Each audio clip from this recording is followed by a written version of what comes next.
QC is not the best friend that you can rely on as a manufacturer. Any one of them, they all have the issues. The QC is the worst part of this industry.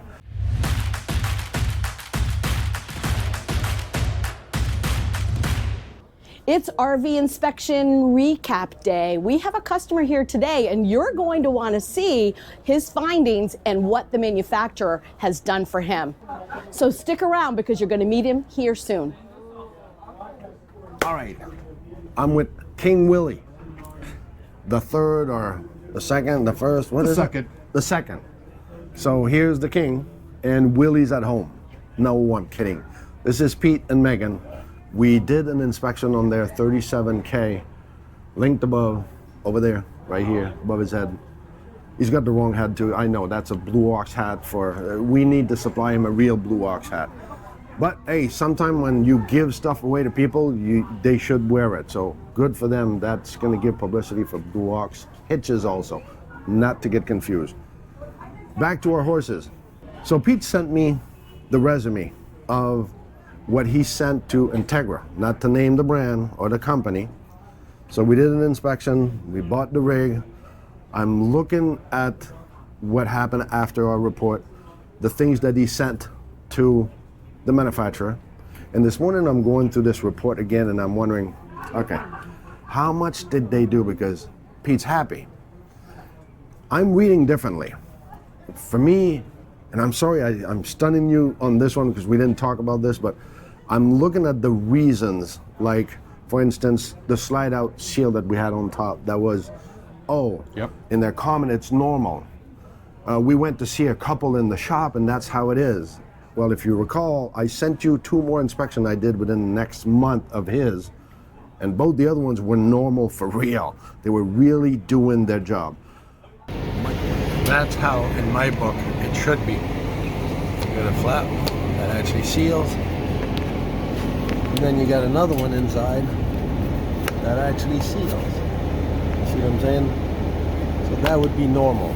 You got a double flap. All right, so this wiper seal should be touching. As you can see, it doesn't touch all the way. Then the inner seal, which would be this one, actually doesn't touch nothing either. So it's like now I'm inside with my slide out and nothing sealing it, nothing sealing it. My point here is here that I'm not there to tell the manufacturer what to do. I bring back statement, and then the customer goes with their statement, my statement, or their doubts, like looking at the slide out roller underneath that Megan looked at, the tracking stuff. I can always bitch of how they built this, but I'm not the engineer. So I can only bring back statement, just like Megan said, and says, oh, is this normal? So from there, you do what you have to do, and you do the best like they did. And I want Pete to share this story, because right now, in little parentheses, we're at a show, and we're looking at all the rigs, different setup, how they're made, and you have all the tire kickers and the Whistler Gopher. The show dogs. The show dogs. You know what a Whistler Gopher is? No, I haven't heard that term before. So, you know when people look at it and they say, how does that gopher? So that's the key word about the gopher. Pete, now you got to share with us, why did you get an inspection? Or what did you get an RV? I don't know, some people are probably wondering, why did you get an RV? So go at it. So if you remember, I've been in a video or two with these guys before. We had a smaller Winnebago. We decided it was time to upgrade to an Entegra Super C.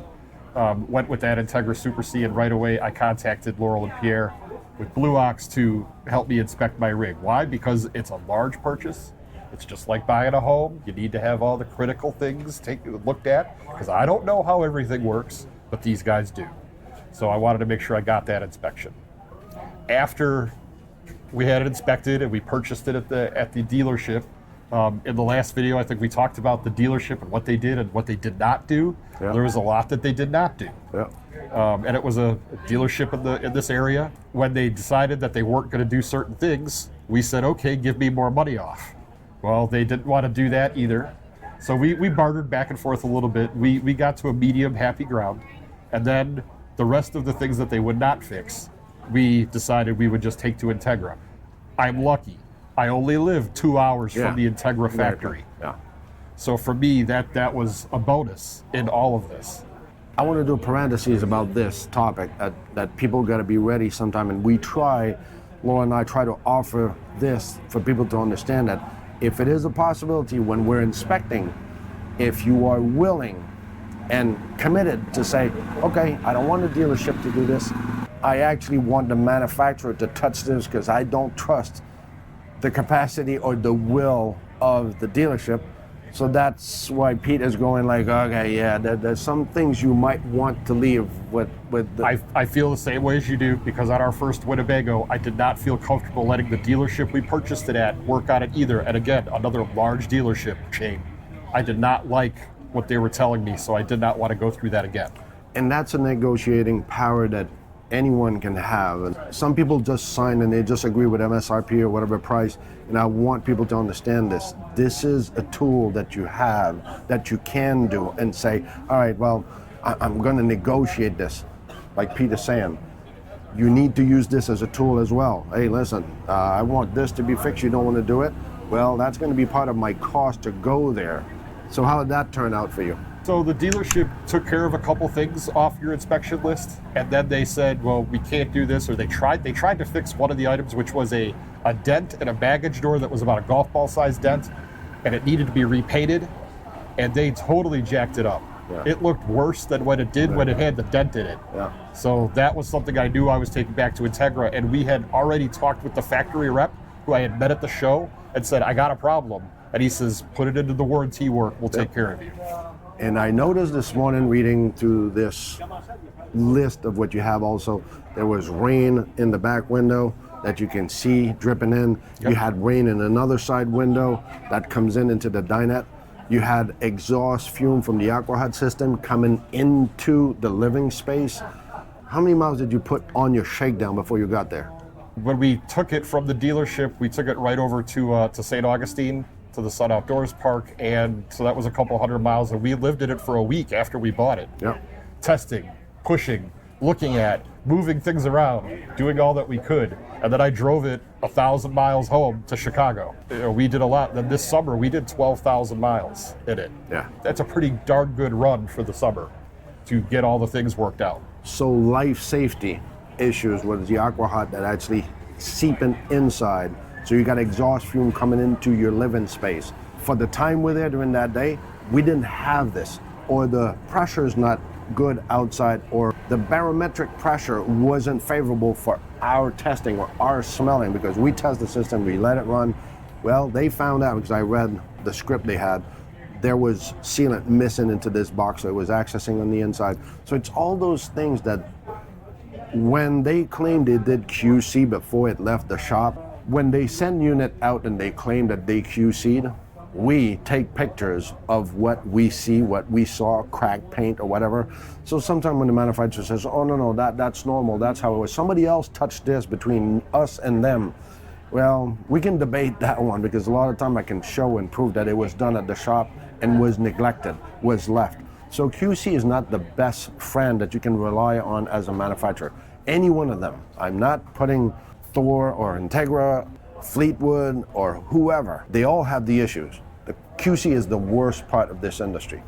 How do you feel so far now, how they treated you and how they're coming along fixing? So it starts out really early, right after we got the coach home. My wife, Megan, started making a list, a Google document with pictures and videos of the different items, that some of it which was on the Blue Ox inspection report, and some of it that we found other little bits, nooks and crannies of things. So we started then. Then, about June or July, we called Entegra and said, what is your process to get it in for warranty work at the factory? Ironically, it was making an appointment July 1st for December. That is a manage your expectations kind of a thing. I realized that there was going to be some lead time. I did not think it would be December. All right. I know we all hate this, to be continued, but don't worry, it's tomorrow night.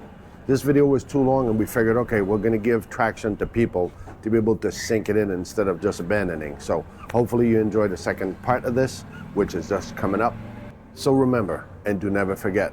It's not all about the destination. It's all about the journey.